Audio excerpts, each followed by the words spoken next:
Good day! Now, we're going to tackle about learning theories. Do you know what is learning theories?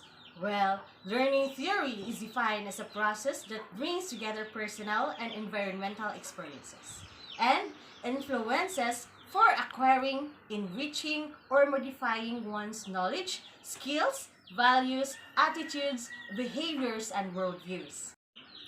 What are the learning theories?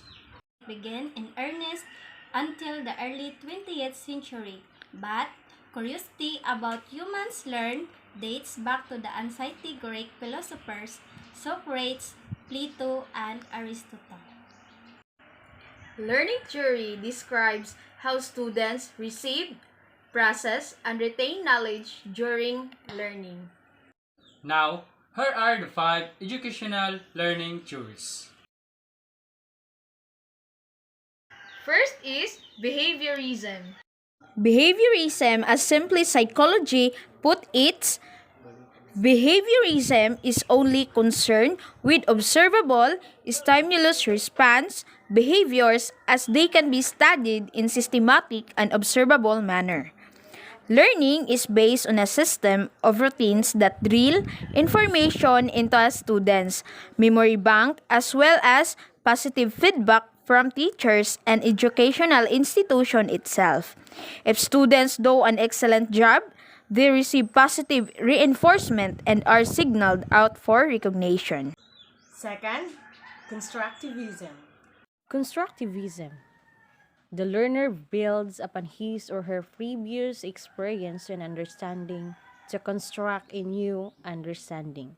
The passive view of teaching views the learner as an empty vessel to be filled with knowledge.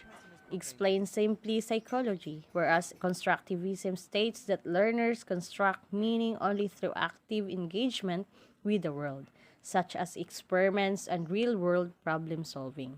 An example of a constructivism is when an elementary school teacher presents a class problem to measure the length of the Mayflower. Rather than starting the problem by introducing the ruler, the teacher allows students to reflect and to construct their own methods of measurement. Third is connectivism. Connectivism informed by the digital age. Connectivism departs from constructivism by identifying and remediating gaps in knowledge. Strongly influenced by technology, connectivism focuses on a learner's ability to frequently source and update accurate information. Knowing how and where to find the best information as is important as the information itself. Fourth, cognitivism. Cognitivism learning relies on both external factors, like information or data, and the internal thought process. Cognitivism developed in 1950s. This theory moves away from the behaviorism to focus on the mind's role in learning. According to the International Bureau of Education, in cognitive psychology, learning is understood as the acquisitions of knowledge.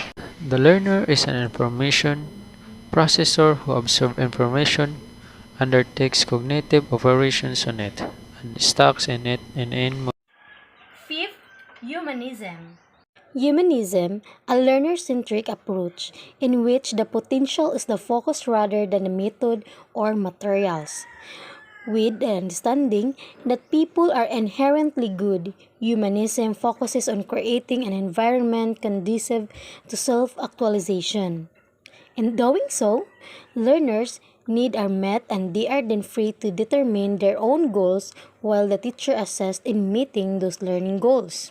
I'm an icon, man. My girl about a 10. I should fuck her in a Benz. Niggas say they run my